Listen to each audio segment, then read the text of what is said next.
একটি অনুষ্ঠানের মধ্যে দিয়ে গঙ্গারামপুর ব্লকের উদয় গ্রাম পঞ্চায়েতের পালসা পশ্চিমপাড়া 421 নম্বর অঙ্গনওয়াড়ি কেন্দ্রের উদ্বোধন হলো। পাকা অঙ্গনওয়াড়ি কেন্দ্র পেয়ে খুশি এলাকার মানুষজন। দক্ষিণ দিনাজপুর জেলার গঙ্গারামপুর ব্লকের উদয় গ্রাম পঞ্চায়েতের পালসা গ্রামে কয়েক হাজার মানুষের বসবাস। গ্রামের পশ্চিমপাড়ায় 421 নম্বর অঙ্গনওয়াড়ি কেন্দ্র থাকলেও সেটি খোলা আকাশের নিচে চলত। ঝড় বৃষ্টি শুরু হলে অঙ্গনওয়াড়ি কেন্দ্রে আসা শিশু ও প্রসূতি মায়েদের আশ্রয় নিতে হতো অন্যের বাড়িতে। পুষ্টিকর খাবার রান্না করতে চরম বিপাকে পড়তেন কর্মীরাও।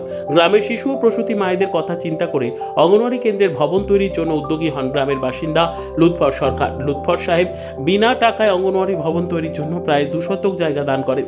এরপর উদয় গ্রাম পঞ্চায়েতের তৎপরতায় গড়ে তোলা হয় অঙ্গনওয়াড়ি ভবন। শুক্রবার ফিতে কেটে পালসা পশ্চিমপাড়া অঙ্গনওয়াড়ি কেন্দ্রের সূচনা করেন উদয় গ্রাম পঞ্চায়েত প্রধান অসিত বরণ কুণ্ডু। এছাড়া উপস্থিত ছিলেন অঙ্গনওয়াড়ি সুপারভাইজার সুতপা সমাজদার, অঙ্গনওয়াড়ি কর্মী শর্মিষ্ঠা সাহা, জমিদাতা লুৎফর সরকার প্রমুখ।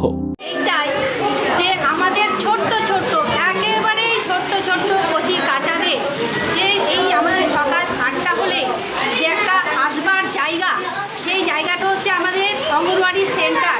এখানে যে আসতে হয় বাড়ি থেকে, যে বাচ্চারা একটা মানসিকভাবে প্রস্তুতি যে আমরা যাব সেন্টারে, সেই জায়গাটাই আমাদের এখানে ভিড়।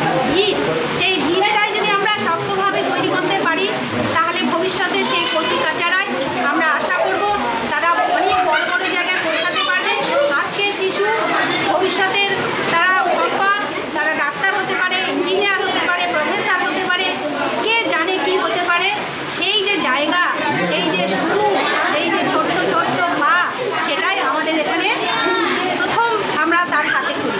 আমাদের আজকের উদ্বোধনী যে বিষয়টা সেটা খুবই সুন্দর, সেখানে জমায়েত খুব ভালো।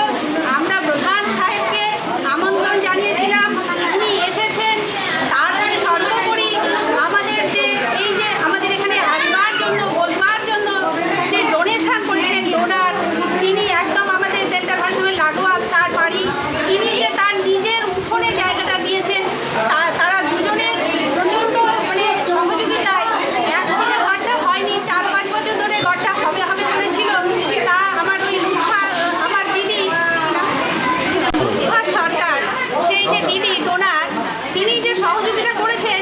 এই জায়গাটার একটু গণ্ডগোল ছিল, ওনাকে যতবার বলেছেন ব্লকে যেতে হবে, পঞ্চায়েতে যেতে হবে, উনি ছুটে ছুটে গেছেন এবং সেটা সমাধান করে উনি ছেড়েছেন। আজকে যার জন্য আমরা সবাই একসাথে জমায়েত হতে পেরেছি। আমরা বাচ্চাদের একটা বসবার জায়গা, খেলবার জায়গা একটা সুন্দরভাবে বুঝিয়ে করবার জন্য আমরা যে পেরেছি, সেটা তাদের অবদান আমরা অস্বীকার করতে পারি না। আমাদের তাদেরকে মনে করতেই হবে। আমার নাম Sutapa Samajdar, ICDS supervisor. Bureau report, উত্তর বাংলা সংবাদ।